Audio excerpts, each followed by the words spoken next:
আসসালামু আলাইকুম। ওয়ালাইকুম আসসালাম।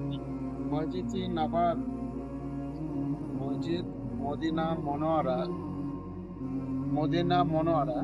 মসজিদে নবাবী, সেটার সামনে দেখছেন সাহাবাদের নাম নিখুঁত করে লেখা আছে। বাকি মসজিদের পরে দেখেন হেরাম শরীফের দক্ষিণ সাইডে হচ্ছে মসজিদের নবাবী। বাকি এই যে দেখছেন এটা হচ্ছে হেরাম শরীফ, মদিনা মনোয়ারার হেরাম শরীফ।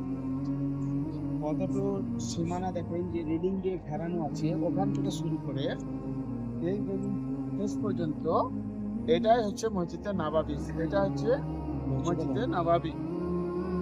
মসজিদে নবাবী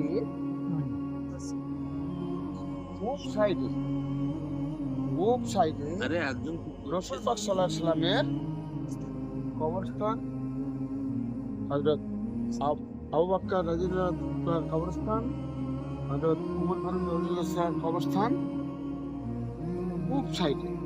বাকি পশ্চিম, দক্ষিণ, উত্তর সাইডে আপনি দেখতে পাচ্ছেন এটা হচ্ছে রিয়াজুল জান্নাত। জান্নাতের তিনটা টুকরোর মধ্যে একটা টুকরো হচ্ছে রিয়াজুল জান্নাত। একটা হচ্ছে জান্নাতুল বাকি, একটা হচ্ছে জান্নাতুল মারুফ। এই দুনিয়ায় তিনটা জান্নাত আছে। তাহলে কতটা সীমা আমরা ভাবি কি পুরাটাই কি আছে মসজিদে নববী। এটা একটা বাগান ছিলেন, যে মোট আপনাদেরকে দেখাচ্ছিলাম, এটা একটা বাগানে পরিণত ছিলেন। আর মসজিদে নববীর যে বাড়ি, ওনার যে বাড়ি ছিলেন, যে মসজিদে নববী করলেন, সেটা হচ্ছে এইটি। কথাগুলো বোঝাতে পারছি?